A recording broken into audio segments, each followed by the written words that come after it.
Have you ever looked on your calendar, seen that you were fully booked, and thought to yourself, yeah, we're in a good place right now? Only to look up a few weeks or a few months later and realize that the pipeline that you thought you had is actually much smaller than it should be. That experience is more common than what most service business owners actually realize. And if it's happened to you, the problem isn't that demand has actually slowed down. It's that you haven't built a client acquisition engine that consistently creates and captures demand for what you offer, generates sales opportunities when you need it to, and track conversions from one stage of your process to the next. In this video, I'm going to walk through some of the hidden reasons why your pipeline can feel unpredictable even though you're busy. And at the end of this video, you'll be able to tell whether or not your calendar represents real stability or just short-term momentum. A lot of service business owners confuse being busy with actually being stable. And in a way that actually makes sense because work is coming in, deals are being closed, projects are active, clients are present, and cash is actually flowing into your business. So of course it feels like things are healthy. And on the surface they are. But what you don't see is that a full calendar can actually hide weak pipeline underneath it all. Because the calendar you're looking at today is of the results of activity that you did weeks ago. It represents the deals that were already closed, the referrals that were already sent to you, conversations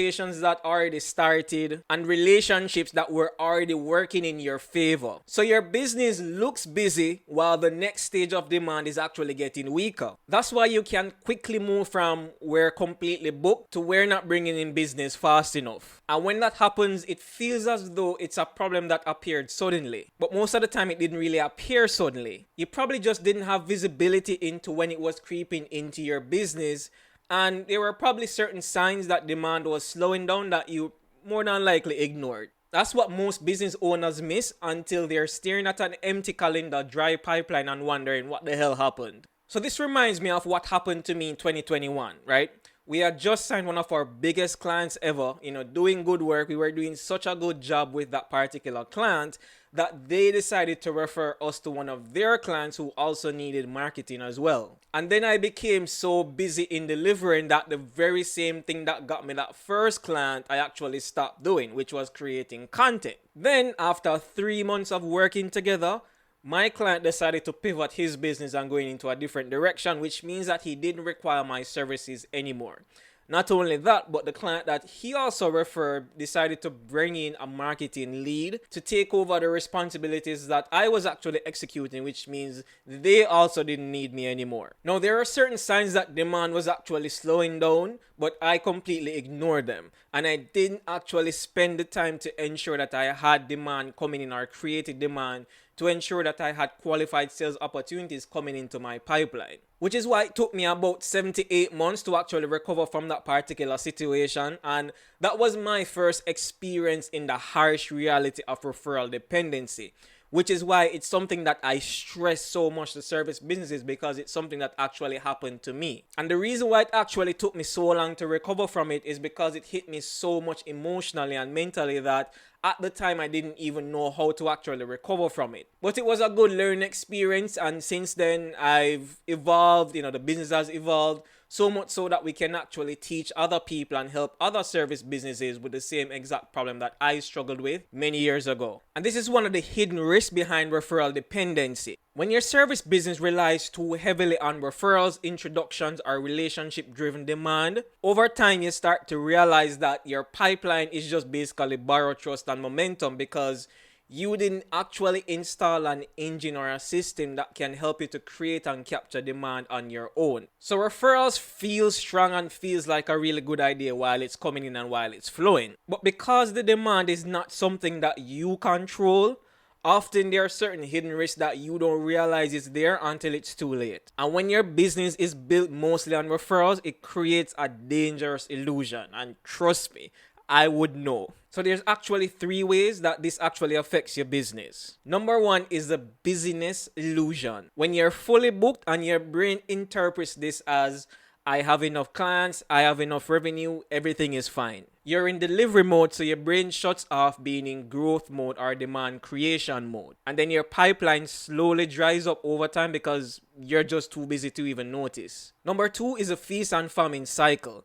This is where 1 month or 1 quarter you're getting a ton of work coming in, and then the next is absolutely crickets. And this is how it typically plays out. Month 1, your calendar is full, you're having a lot of qualified conversations, you even close a few projects that can actually hold you for the next couple of months. Month 2, you're busy, so you don't have any time to do marketing, you don't have any time to do prospecting, you're just head down in delivery, trying to meet deadlines for certain projects. Month 3, you're wrapping up certain projects, certain client work has actually been finished, and the first thought you have is, let me actually reach out to my referral partners or my referral network to see if they actually have any work for me. Then month 4, suddenly you have calendar gaps. You start scrambling, you start pitching harder, you start doing panic marketing, you start discounting just to get some clients coming in through the door. And clients you shouldn't take, you do take because now desperation is starting to set in and the clients actually realize that's the case. And then right around month 6 to 7, you get some new clients coming in, you stop marketing, you stop prospecting, you stop doing the things that actually got you clients in the first place, and then you get busy, head down doing delivery, and then the entire cycle just keeps repeating itself. And this is why it's called the Feast-and-Famine cycle. It's a cycle where 1 month you're eating really good and then the next it's just complete famine. And the third one is the hidden lag risk. Now, we've spoken about this in previous videos in detail before. This is the time between when you lose a client and you actually replace them with another client. And there's a lag time when you actually stop filling your pipeline to the time when you actually start to feel that pain.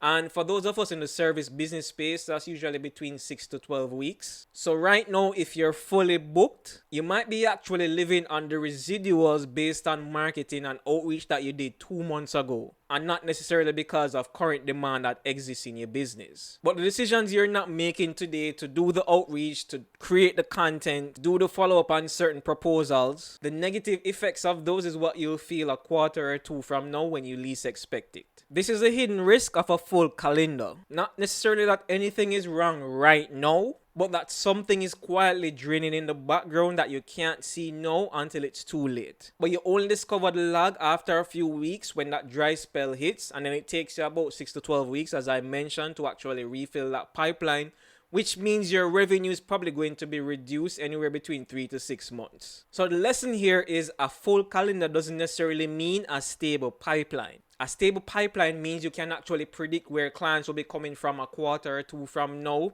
and you actually control how demand is created in your business. And if you're heavily dependent on referrals, it means that your workload could actually be hiding future instability in your pipeline and business. But simply knowing the risk isn't enough, because even when business owners know the risk and know they should be working on their pipeline, for some reason they don't. Why? That's what we're actually going to cover in our next video. We're going to cover the conventional methods that people use to manage their pipeline and show why they fail even when you follow them perfectly. I'm also going to show why the current way that service business owners try to fix their pipeline actually keeps them trapped in that same feast and famine cycle. So if this landed for you, be sure to subscribe, and if you're ready for that next video, just click here to watch it, and I'll see you in the next video.